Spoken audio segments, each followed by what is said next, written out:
بسم اللہ الرحمن الرحیم۔ تنہائی میں انٹرنیٹ کا غلط استعمال کرنے والوں کے نام، رونگٹے کھڑے کر دینے والی حدیث۔ ثوبان رضی اللہ تعالی عنہ سے روایت ہے کہ رسول اللہ صلی اللہ علیہ وآلہ وسلم نے ارشاد فرمایا کہ میں اپنی امت میں سے یقینی طور پر ایسے لوگوں کو جانتا ہوں جو قیامت والے دن اس حال میں آئیں گے کہ ان کے ساتھ تہامہ پہاڑ کے برابر نیکیاں ہوں گی، تو اللہ تعالی شانہ ان نیکیوں کو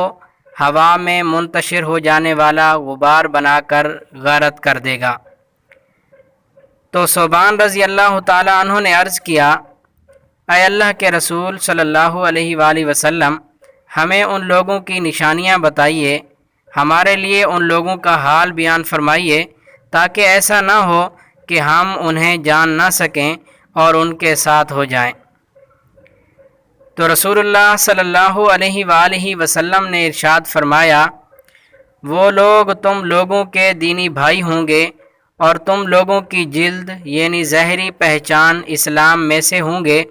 اور رات کی عبادت میں سے اسی طرح حصہ لیں گے جس طرح تم لوگ لیتے ہو، یعنی تم لوگوں کی ہی طرح قیام اللیل کیا کریں گے، لیکن ان کا معاملہ یہ ہوگا کہ جب وہ اللہ تعالی شانہ کی حرام کردہ چیزوں اور کاموں کو تنہائی میں پائیں گے تو انہیں استعمال کریں گے۔ اگر آپ نے ہمارے چینل کو سبسکرائب نہیں کیا تو آپ ہمارے چینل کو سبسکرائب کر دیں تاکہ اچھی ویڈیو آپ کو بر وقت مل سکیں۔ جزاک اللہ۔